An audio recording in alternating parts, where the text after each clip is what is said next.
Good morning to all of you. आप सबका बहुत बहुत स्वागत है सी एस विद शशांक में। ठीक है, हम कॉर्पोरेट पॉलिसीज़ और डिस्क्लोजर चैप्टर पढ़ रहे थे, तो इसमें हम आगे बढ़ते हैं।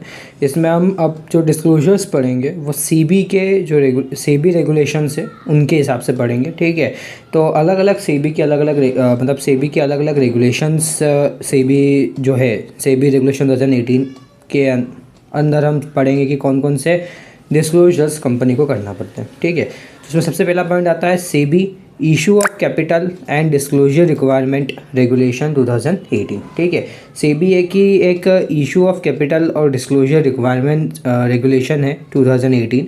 उसके अंदर कौन कौन से डिस्क्लोजर्स जो है वो कंपनी को करना पड़ते हैं।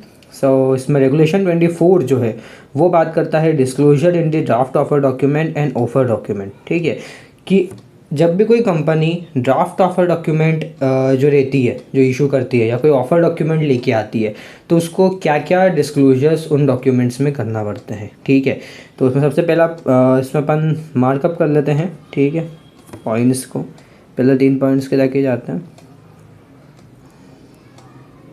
ठीक है, सबसे पहला point, draft offer document and offer document shall contain all material disclosures which are true and adequate to enable the applicant to take an informed investment decision. जो ड्राफ्ट ऑफर डॉक्यूमेंट और ऑफर डॉक्यूमेंट होता है उसमें वो सारी material disclosures होते हैं, मतलब वो सारे इंपॉर्टेंट डिस्क्लोजर्स होते हैं जो कि सही होते हैं और ज़रूरी होते हैं ताकि अप्लीकेंट्स जो है वो इन्वेस्टमेंट डिसीजन सही से ले सके। ठीक है, मतलब जितने भी ड्राफ्ट ऑफर डॉक्यूमेंट्स और जो अदर ऑफर डॉक्यूमेंट्स होते हैं उन सब में उन सब में कंपनी को वो सारी इंपॉर्टेंट डिटेल्स, वो सारी इंपॉर्टेंट जानकारियाँ प्रोवाइड करना पड़ती है जो कि भैया अप्लीकेंट के लिए ज़रूरी है ताकि वो इन्वेस्टमेंट डिसीजंस ले सके। Second point, without prejudice to the generality of subsection 1 red herring prospectus and prospectus shall content. ठीक है, जो रेड हेरिंग प्रोस्पेक्टस और प्रोस्पेक्टस होता है उसमें क्या क्या चीज़ें होती है, disclosure specified in companies act. ठीक है, कंपनीज एक्ट में जो डिस्क्लोजर्स बताए गए हैं वो, और जो डिस्क्लोजर्स बताए गए हैं शेड्यूल 6 के पार्ट ए में वो। Third point, lead managers shall exercise due diligence and satisfy themselves about all aspects of the issue, including the veracity and accuracy of disclosures in the draft of a document and the offer document। ठीक है, जो lead managers होते हैं वो due diligence exercise करते हैं और satisfy करते हैं अपने आप को। ठीक है, उन सारे एस्पेक्ट्स से जुड़ा हुआ किसी इशू के, including the veracity and adequacy of disclosure in the draft of a document and offer document. ठीक है, the lead manager shall call upon the issuer, its promoters and its director, or in case of an offer for sale, also the selling shareholder to fulfill their obligation as disclosed by them in the draft offer documents। ठीक है, जो lead managers होते हैं वो ईश्वर को बुलाते हैं, उसके प्रमोटर्स को बुलाते हैं, डायरेक्टर्स को बुलाते हैं, और इन case of an offer for sale के केस में तो सेलिंग शेयर होल्डर्स को भी बुलाया जाता है ताकि वो अपने ऑब्लिगेशंस फुलफिल कर सके जिन्होंने डिस्क्लोज करी है ड्राफ्ट ऑफर डॉक्यूमेंट में और ऑफर डॉक्यूमेंट में, and as required in terms of this regulation. The lead manager shall ensure that the information contained in the draft of a document, ठीक है, and offer document and the particulars as per restated audited financial statement and the offer document are not more than 6 months old from the issue opening date। देखो, जो lead managers रहते हैं वो आखिर में ये चीज़ पक्की करते हैं कि जो भी इन्फॉर्मेशन ड्राफ्ट ऑफर डॉक्यूमेंट में या ऑफर डॉक्यूमेंट में या पर जो प्रॉस्पेक्टस होता है उसमें बताई जा रही है वो इशू ओपन होने के 6 महीने से ज़्यादा पुरानी नहीं हो।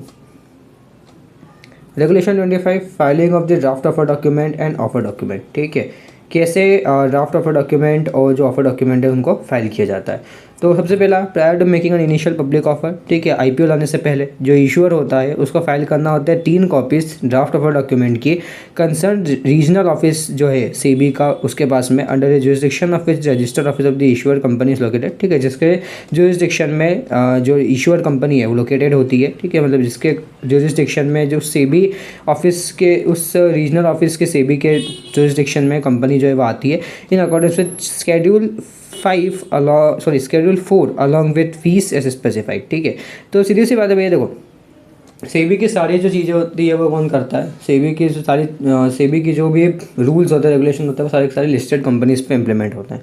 तो किसी भी लिस्टेड कंपनी को, ठीक है, सबसे पहले तो आईपीओ लाने से पहले, ठीक है, अगर कोई लिस्टेड कोई कंपनी है वो लिस्ट होना चाहती है, ठीक है, तो उसको आईपीओ लाने से पहले ड्राफ्ट ऑफ अ डॉक्यूमेंट और जो दूसरे डॉक्यूमेंट्स होते हैं वो फाइल करना पड़ता है सेबी के पास में। तो वही चीज़ बताई गई है कि आईपीओ लाने से पहले जो इशूअर होगा, मतलब जो इशू कंपनी होगी, ठीक है, उसको 3 copies draft of a document के सेबी के रीजनल ऑफिस में जमा करना पड़ेगी, जिसके अंडर जो इशूअर कंपनी है वो आती है। दूसरा, lead manager shall submit the following to the SEBI along with the draft of a document, ठीक है, जो लीड मैनेजर होगा वो सबमिट करेगा कुछ डिटेल्स सेबी को ड्राफ्ट ऑफ अ डॉक्यूमेंट के साथ में। सबसे पहला एक सर्टिफिकेट जो कि ये कंफर्म करता है कि agreement that an agreement has been entered into between the issuer and the lead manager. एक सर्टिफिकेट जो लीड मैनेजर सेबी को प्रोवाइड करेगा, जिसको कि एक तरीके का जो कि ये कंफर्म करता है कि भैया जो इशूअर कंपनी है और जो लीड मैनेजर है वो एक अग्रीमेंट में इंटर हुए हैं, एक अग्रीमेंट में आए हैं। दूसरे पॉइंट, ड्यू डिलिजेंस सर्टिफिकेट, एक ड्यू डिलिजेंस सर्टिफिकेट। तीसरा point, in case of an issue of convertible debt instruments, due diligence certificate from the debenture trustee, ठीक है। इन केस अगर कोई कन्वर्टेबल डेट इंस्ट्रूमेंट आप इशू कर रहे हो तो उसमें एक due diligence certificate debenture trustee का भी लगता है। Third point, the issuer shall also file the draft of a document with the stock exchanges with the specified securities are proposed to be listed, ठीक है। जो इशू डॉक्यूमेंट होगा, जो issue करने वाली, जो शेयर इशू करने वाली जो कंपनी होगी, उसको draft of a document stock exchanges के पास में भी जमा करना है, ठीक है, जहाँ पे वो अपने सिक्योरिटीज़ लिस्ट करना चाहता है, और सबमिट करना स्टॉक एक्सचेंजेस को permanent account number, bank account number, passport number उसके प्रमोटर्स का, अगर वो इंडिविजुअल्स है, permanent account number, bank account number, company registration number या equivalent and the address of the register of company, और company का जो रजिस्टर ऑफ कंपनी उसका address with which the promoter is registered, जिसके साथ में प्रमोटर रजिस्टर्ड है, where the promoter is body corporate, अगर कोई प्रमोटर बॉडी कॉर्पोरेट हो, ठीक है। अब draft of a document and offer document to be available to public, ठीक है। अब इसके बाद में जो ड्राफ्ट ऑफ अ डॉक्यूमेंट होता है और जो पब्लिक का जो ऑफर डॉक्यूमेंट होता है वो पब्लिक के लिए अवेलेबल होता है, रेगुलेशन 26। तो इसमें सबसे पहला पॉइंट क्या कहता है, The draft of a document filed with the CB shall be made public for comments, ठीक है। जो draft of a document CB के पास में फाइल किया जाता है वो पब्लिक के लिए ओपन कर दिया जाता है ताकि उस पर अपने कमेंट्स पास कर सके। कितने समय के लिए? 20 दिन के लिए कम से कम, ठीक है, for a period of at least 21 days, sorry 21 दिन के लिए, from the date of filing की डेट से, by hosting it on the website of SEBI की वेबसाइट पे भी आपको मिल जाएगा, स्टॉक एक्सचेंजेस की वेबसाइट पे भी, जहाँ पे सिक्योरिटीज़ आप लिस्ट करवाना चाहते हो, कंपनी लिस्ट करवाना चाहती है, ठीक है। दूसरा, issuer shall within 2 days of filing the draft of a document with SEBI, ठीक है। जो इशूअर होगा वो within 2 days of filing the draft of a document with SEBI, ठीक है। सेबी के पास में draft of a document file करने के 2 दिन के अंदर अंदर एक पब्लिक अनाउंसमेंट करेगा किसी भी एक इंग्लिश नेशनल डेली न्यूज़पेपर में, ठीक है, जिसका नेशन वाइज सर्कुलर हो, और एक हिंदी नेशनल डेली न्यूज़पेपर में, ठीक है, जिसका भी नेशन वाइज सर्कुलर हो, और एक रीजनल लैंग्वेज न्यूज़पेपर में जिसका अच्छा खासा सर्कुलेशन हो उस जगह पे जहाँ पे रजिस्टर्ड ऑफिस कंपनी का सिचुएटेड है, disclosing the fact of filing of the draft of a document, ठीक है, जिसमें वो डिस्क्लोज करेगा वो सारे फैक्ट्स, ठीक है, वो सारे फैक्ट्स जो कि किससे जुड़े हुए होंगे, ड्राफ्ट ऑफ डॉक्यूमेंट से जुड़े होंगे, ठीक है, विद द सेबी के साथ में inviting the public to provide their comment to the SEBI, ठीक है, और एक तरीके से पब्लिक को उनके कमेंट्स के लिए इन्वाइट करेगा। The lead manager shall after expiry of the stipulated, ठीक है। तीसरा पॉइंट, देखो वापस समझते हैं, सॉरी, जो लीड मैनेजर होगा, ठीक है, after expiry of the period stipulated in sub regulation 1 के जो 21 दिन का पीरियड दिया हुआ है उससे एक्सपायर होने के बाद फाइल करेगा विद द सेबी के पास में details of the comments received by them, ठीक है, जो भी डिटेल्स उनको कमेंट्स मिले हैं पब्लिक के द्वारा, ठीक है, उनकी details on the offer document के ऊपर during that period and the consequent changes, और क्या चेंजेस उनको करना है, if any there are required to be made in the draft of a document.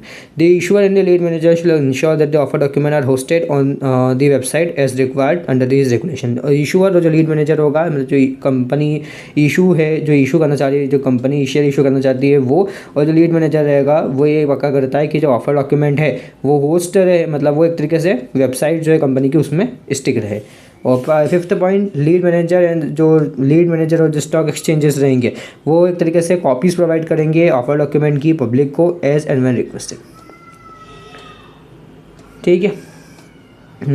ठीक है, और अपन देख लेते हैं इश्यूज रिलेटेड एडवर्टीजमेंट से जुड़े हुए कुछ इश्यूज़। तो देखो इसमें क्या डिस्क्लोजर करने वाली बात है। तो देखो रेगुलेशन 43 क्या कहता है, subject to the provision of companies act 2013, ठीक है, कंपनीज एक्ट 2013 के प्रोविजन के हिसाब से issuer shall after filing the red herring prospectus, issuer जो रहेगा मतलब जो शेयर इशू करने वाली कंपनी है, रेड हेरिंग प्रोस्पेक्टस फाइल करने के बाद इन केस ऑफ बुक बिल्ड के इशू में या prospectus with the registrar of companies के साथ में make a pre issue advertisement in one English national daily newspaper, एक प्री इशू एडवर्टीजमेंट जारी करता है एक इंग्लिश नेशनल डेली न्यूज़पेपर में जिसका नेशन वाइड सर्कुलर हो, एक हिंदी नेशनल डेली न्यूज़पेपर में जिसका नेशन वाइड सर्कुलर हो, और एक रीजनल लैंग्वेज न्यूज़पेपर में जिसका जो पर्टिकुलर रीज़न है वहाँ पे अच्छा खासा सर्कुलेशन हो उसमें।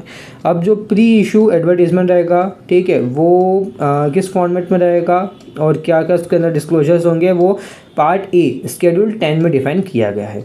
इसके अलावा the disclosures in relation to price band और फ्लोर प्राइस और financial ratios content therein shall only be applicable where the issuers opt to announce the price band. और ठीक है, तो कोई इतना इशू नहीं है। The issuer may release advertisement for issuing opening and issue closing which shall be in formats specified, ठीक है। जो इशूअर जो है मतलब जो शेयर इशू करने वाली कंपनी है वो चाहे तो रिलीज़ कर सकती है advertisement for issue opening and issue closing, ठीक है, ओपनिंग इशू के लिए और ओपनिंग क्लोजिंग के लिए उस पार्ट बी और पार्ट सी में जो स्पेसिफाई किया गया फॉर्मेट उसके हिसाब से। During the period the issue is open for subscription, ठीक है, जिस समय तक के लिए सब्सक्रिप्शन के लिए जो इशू है वो ओपन होएगा। No advertisement shall be release given an impression that the issue has been fully subscribe, ठीक है, कोई भी एडवर्टीजमेंट फिर रिलीज़ नहीं किया जाएगा। एक तरीके से ये इंप्रेशन दिया जाएगा कि दिया जाता है कि जो इशू है वो फुल्ली सब्सक्राइब है और ओवर सब्सक्राइब है या indicating investor response to the issue, ठीक है।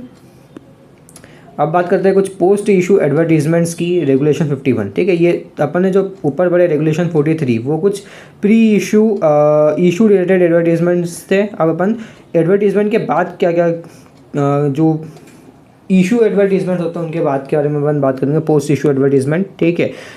ये अपना आज के 2 आखिरी पॉइंट्स है, इसको अपन पढ़ के और आगे बढ़ेंगे फिर। The lead manager shall ensure that an advertisement giving details relating to the subscription, basis of allotment, number, value and percentage of all application, including ASBA number, value and percentage of successful allottees for all applications, including ASBA data, date of completion of dispatch of a refund order as applicable, or instruction to self-certified syndicate banks by the registrar, date of credit of specified securities and date of filing of listing application etc. is released within 10 days from the date of completion of the various activities in at least one English national daily newspaper, one Hindi national daily newspaper and one regional language daily newspaper। देखो जो lead manager रहेगा वह ये ensure करेगा कि जो भी advertisement that N advertisement giving details, ठीक है, क्योंकि जो भी वो एडवर्टीजमेंट दे रहा है प्रोवाइड कर रहा है जिसमें कि डिटेल्स होगी सब्सक्रिप्शन से जुड़ी हुई, अलॉटमेंट के बेसिस से जुड़ी हुई, नंबर, वैल्यू और परसेंटेज से जुड़ी हुई सारे एप्लीकेशंस के, ठीक है, वो रिलीज़ हो within 10 days from the date of completion of the various activities, ठीक है। सारी एक्टिविटीज़ कंप्लीट होने के 10 दिन के अंदर अंदर कम से कम एक नेशनल डेली, एक इंग्लिश नेशनल न्यूज़पेपर में, एक हिंदी नेशनल न्यूज़पेपर में और एक रीजनल न्यूज़पेपर में, और दूसरा डिटेल्स जो बताई गई हैं वो वेबसाइट पे भी प्लेस करनी है। फिर आता है पोस्ट इशू रिपोर्ट रेगुलेशन 50। तो ये क्या कहता है, लीड मैनेजर जो है वो सबमिट करेगा एक final post issue report part A schedule 17 में जो स्पेसिफाई करी गई है along with due diligence certificate, एक ड्यू डिलीजेंस सर्टिफिकेट के साथ में, ठीक है, 7 दिन के अंदर अंदर date of finalization of basis of allotment का बेसिस फाइनलाइज होने के अंदर अंदर और within 7 days of refund of money in case of failure of issue, ठीक है। सो ये थे हमारे SEBI issue of capital and disclosure regulation, issue of capital and disclosure requirement regulation 2018 के तहत क्या क्या डिस्क्लोजर्स करना है, ठीक है। ये थे हमारे कुछ पॉइंट्स। सबसे पहले अपन ने पढ़ा कि क्या क्या डिस्क्लोजर्स ड्राफ्ट ऑफर डॉक्यूमेंट और ऑफर डॉक्यूमेंट में करना पड़ता है, ठीक है। और उसके अलावा फिर जो ड्राफ्ट ऑफर डॉक्यूमेंट और ऑफर डॉक्यूमेंट फाइल किया जाता है तो क्या क्या चीज़ें, क्या प्रोसेस फॉलो करना पड़ती है, ठीक है। तो देन उसके बाद में ड्राफ्ट ऑफर डॉक्यूमेंट और ऑफर डॉक्यूमेंट जो है वो कैसे पब्लिक को फिर अवेलेबल करवाया जाता है, फिर इशू रिलेटेड एडवर्टीजमेंट से जुड़े हुए अपन ने कुछ डिस्क्लोजर्स देखे, और पोस्ट इशू एडवर्टीजमेंट और पोस्ट इशू रिपोर्ट से जुड़े हुए हमने कुछ रेगुलेशंस देखे हैं। ठीक है, तो ये हमारा आज का वीडियो था। ठीक है, दैट्स ऑल। हम अगले आने वाले जो वीडियोस रहेंगे उसमें हम जो है वो समझेंगे कि SEBI substantial acquisition of shares and take over regulation 2011 के तहत कौन कौन से डिस्क्लोजर्स करना पड़ते हैं। Till then thank you, good bye, and आगे भी मैं और ऐसे वीडियोस करने की कोशिश करूँगा। ठीक है, so take care all of you, have a nice day and stay happy.